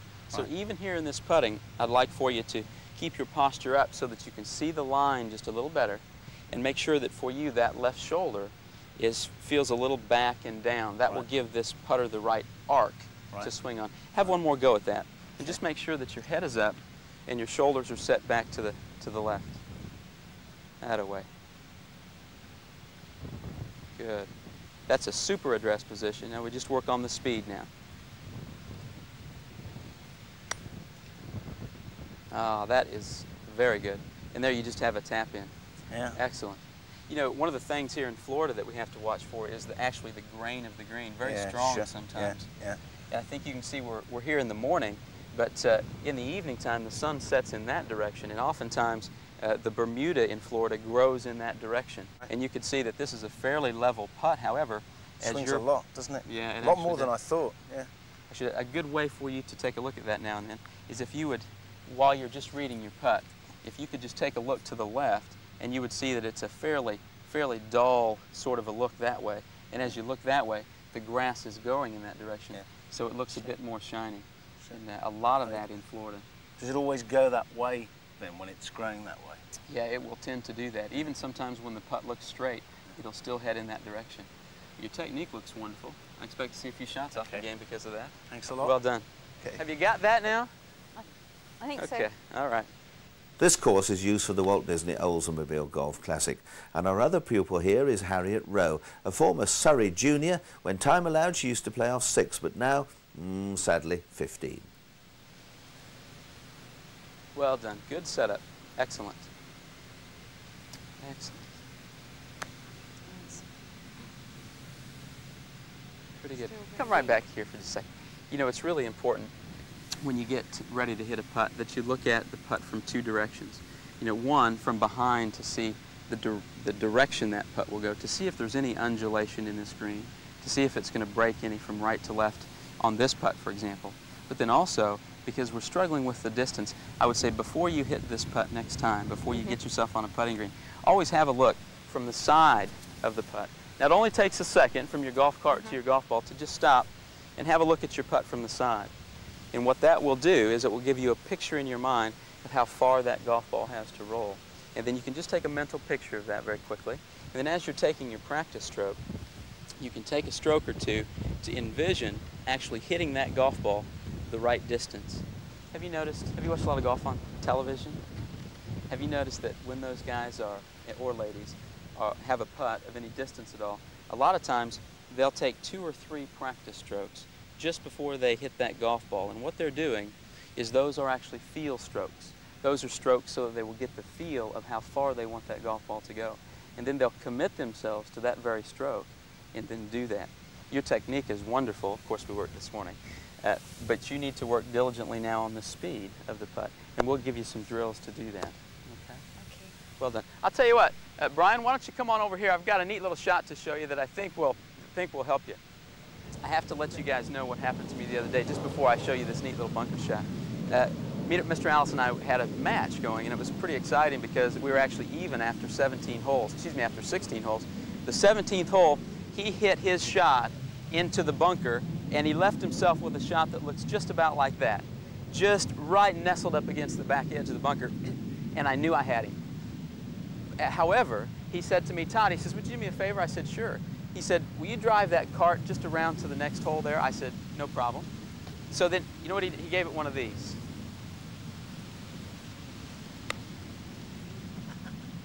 He said, Todd, would you bring my putter? I'm on. I thought, goodness gracious, is that the way they play over on the other side of the pond? Well, nevertheless, come in here. I want to show you a great little shot. Yeah, good. I suppose, just like we talked about earlier, invariably, you will find yourself in a situation where the ball might be plugged into the edge of a bunker in this situation, and particularly when it's up next to the front lip. It's very important that we understand our first priority is to get the golf ball out of the bunker. Then if we can get it close to the hole, that would be nice. Our main goal is to get down in no more than 3 from here. 2 would be wonderful. So when the golf ball is buried in the bunker, it's important that we do not open the face of the club, hence using the bounce of the club, having a gliding tool. We must have a digging tool, using the leading edge of the golf club here. So on this shot, you will find once we get our setup, I will actually be squaring the face. We'll not have the face open. We'll square the face. That will allow the club to dig. So watch carefully here. Harriet, before you hit this shot, it's important now that we square our shoulders so that they are parallel with the slope that I'm on. If I get myself leaning into the slope too much, I could hit right into the hill and the club will bury into the hill. Now we'll need a little bit of that. However, the shoulders will be parallel to the slope that I'm on. From there, I will go ahead and lean left slightly to encourage this club to swing at a steeper angle into that sand. So watch closely now. I'm going to set my shoulders parallel to the slope. Then I will lean left to encourage a steep angle of attack. And we should see the golf ball pop out of here very nicely. And of course, we won't have much of a follow-through because of this big hill here. So shoulders parallel to the slope, a little weight left, keep the club square. From then, I just swing the club down the slope as much as I can, up the slope. So let's show you that one more time. Or Harriet, why don't you try this time? Come on up and give it a shot here. Now the first thing you do is set your shoulders parallel to the slope. That's fine. So I aim at the flag? Yeah, you'll be aiming right at the flag because the ball won't be curving in any direction. You'll just go ahead and lean just a bit more. Now, you'll want to hit safely in that sand behind the golf ball and take a fairly full swing so that the ball goes a little further than the one I just hit. So down the slope and then into the sand 2 or 3 inches behind the golf ball. I'd say that's a good out. But you know, just the shots that you and I both hit there, come stand right back here for me for a second. Both of those shots, the angle that the club was approaching the sand was too steep. That's why the ball flew too short and not far enough. So we both need to be very careful to set our body more this way so that the club will be swinging slightly up the slope. Right. But anytime the ball is buried, make sure that you keep the club face square. And anytime the ball is on the uphill slope, make sure that the shoulders are set back this way just a little bit more to allow that club to swing down the slope and up the slope.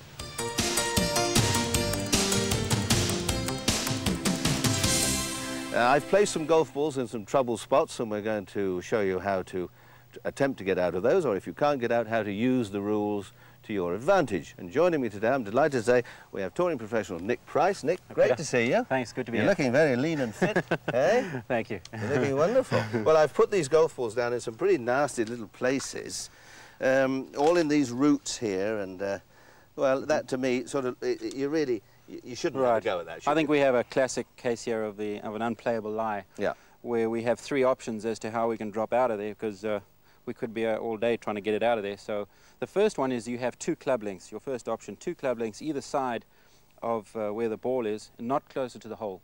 Right. And I don't think that's going to help us a whole lot here. So we might want to go to either the other 2. The other one is that we can mark the ball here, keep this point between us and the hole, and go as far back as we want to. That doesn't look too good here either. And the third option, probably, which is the one that I'd take right here, is probably go back to the tee and re-tee it for 3. Yeah. So, because although you could drop it here, I guess, 2 clubs lengths, I mean, you're still in an awful, you take a potluck whether you drop it and that's right, you know, the ball could run back further into the trouble there, and you're going to end up in the same position for an extra shot. So you accept your penalty, cut your losses, right, and get on with it. Now here's a situation here where you're just off the pathway, and you're a right-handed player, because if you're a Bob Charles, it wouldn't matter. But what do you recommend there? Well, you have, again, probably what I would do is I'd get in on the back here behind it and just try and chop it out. And, you know, all you're trying to do... you play backwards way, just trying to get it back. I wouldn't be able to get in there and take a swing at it. So, you know, we'd probably get in there like this and then just try and get it back into play and just chip it out like that. Yeah. Very simple. And you only sort of a little bit of practice, you can soon get the idea of not that difficult. I think the biggest problem is when you try to hit it too hard. So you want to just try and get it back in play.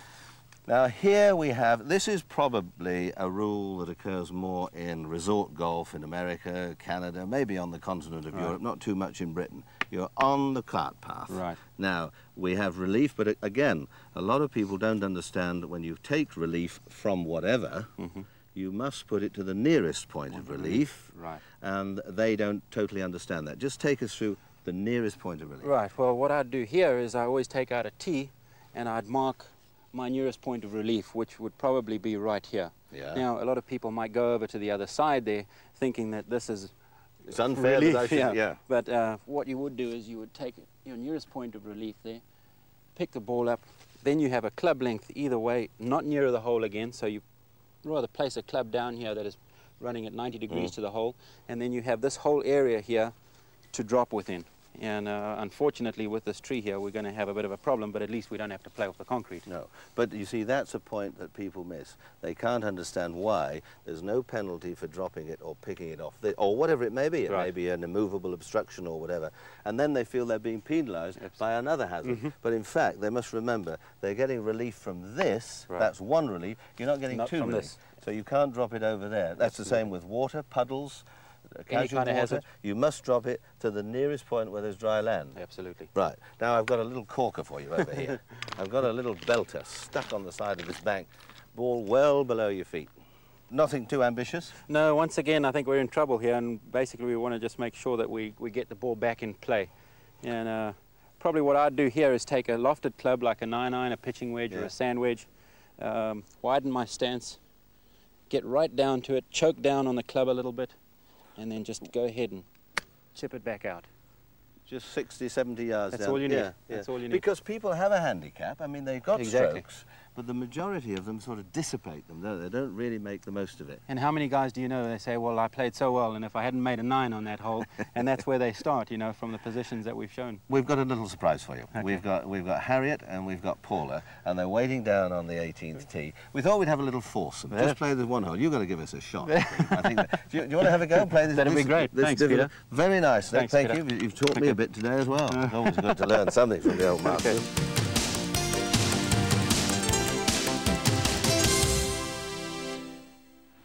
Well, here we are on the 18th. Now, this hole is rated as the 4th most difficult hole the US PGA Tour play. Now, from here, Nick, the fairway looks wide. What are really the problems? We're 25 yards shorter than from the very back tee, so it's about 435, 430 from here.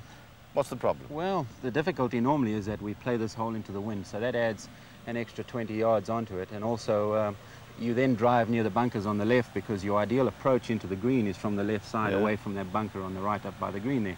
You have plenty of room on the fairway on the right, but then you do have to deal with that bunker. So you've got bunkers on the left, you've got 3 or 4 bunkers round the green, and that little waterway that cuts in. I can see when the wind's strongly against. Absolutely. If you don't hit a good drive here, you're invariably going in with the wood.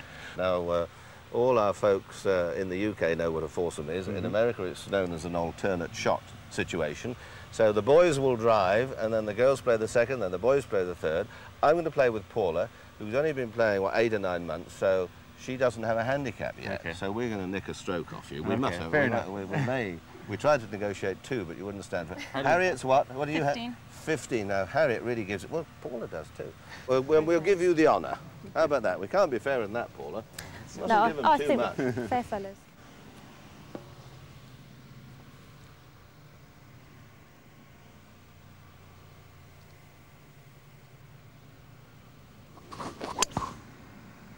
Oh, good shot.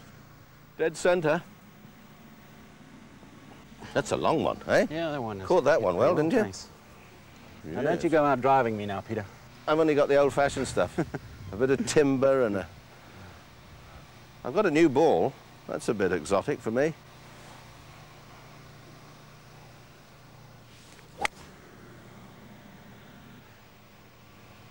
Very nice. Well, that's not bad there, is it? I can just about see that one. Right, partner. Right, Off we go. Off we go. It's quite a nerve-wracking shot for me, this one coming up. Before your tournaments, how do you psych yourself up? Well, I think, you know, what most people don't realize is that we all get nervous. Everyone gets nervous when they get out on whatever situation it might be. The better you play, the less nervous you get. And they always say about us getting in a zone, you know, and being able to concentrate really well. Well, when you do that, all you're thinking about is your golf. You're not thinking about anything else, and it's a wonderful feeling when you do that. Yes. No. Anyway, you got a pretty good shot, yeah? I think probably a 6-iron or a 5-iron. Oh, that's not bad, eh? What do you think? A nice 5-iron up towards that left-hand bunker. Right. Just have a couple of practice swings. Yeah. And don't try and kill it. Nice firm grip. Remember, keep your hands firm. Golf's a two-handed game. So keep your hands nicely together.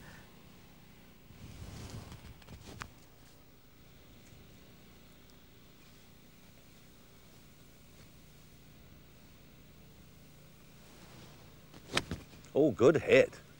Well done, Paula. Well, it's got it over the water anyway. Yeah, beauty. Hey, that was... allow me to take Thank your you. club, madam, Thank and you. escort you back to your chariot. That was superb. Well, we've got about 150 yards to the middle of the green, and the pins looks like it's towards the back. And the wind's behind. So. With the strong wind behind, yeah, so I think we can hit, what do you got, 5-iron? 5-iron, yes. Good. There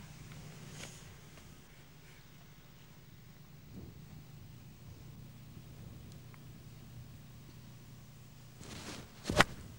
Oh, yeah. What a good swing. A little left. We've got the edge on them on the closest to the green, that's for sure.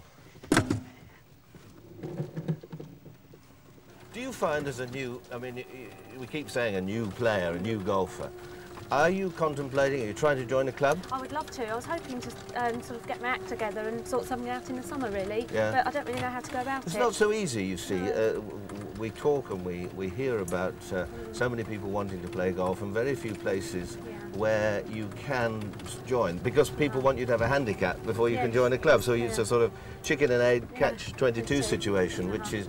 But, you know, there's a golf society of Great Britain, based in Ewell, I think it is, that Bernard Pendry runs it. Right. And for people who play at municipal golf courses, and you keep all your scorecards, and it's based on trust. You know, you play with somebody, you mark your cards, and they send them to Bernard, and you can get a computerized handicap. You have to do so many cards, say 1 or 2 a month, or whatever the system is. Yes. But it works very well, and I think that's something you should consider if, unless you've got parents who are members of golf clubs.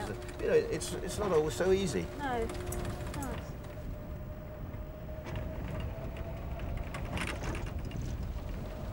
We're going to have to get some official divers to go over there and get those balls out. Well, Pardsy, Here Well, I shall on, see what I can do. You've got to know where the grain grows here, because if you pitch it in, sometimes it doesn't. Sometimes it goes and sometimes it doesn't.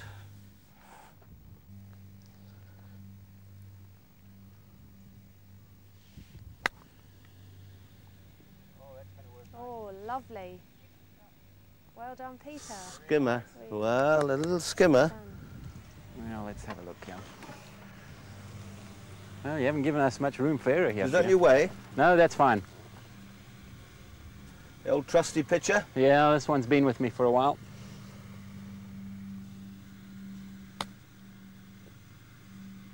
Oh, nicely Lovely played. shot. Nicely Lovely shot. played. Well, it's a battle of the putters. Tigers. Huh? Now, do you know the proper routine for marking a ball?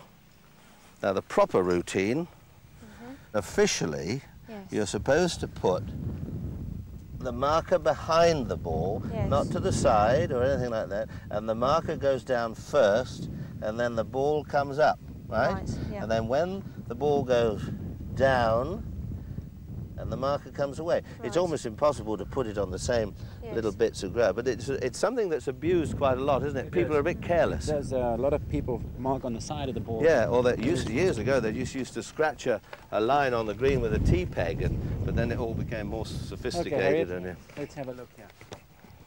Well, I would go just inside right. I think it's going to break a little bit to the left, probably because of the grain.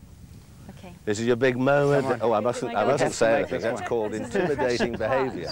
Come on, partner. Ungentlemanly conduct.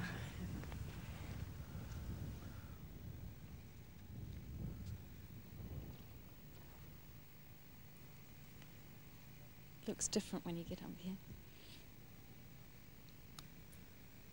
What a lovely putt. Partner. Oh, the pressure's on there. Partner. That was a great putt. That was a very You said good. you were worried about your putt in there. Now then. Well, let's see. This Oh, is. that may just be just off centre. Just roll it in, partner. You can do it.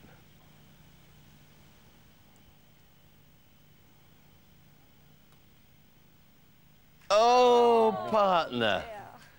I thought you'd been reading one of my books on putting there. Well, it's an honourable half. Very friendly. That's a very honourable half. Thanks, Harry. Well done, Harry.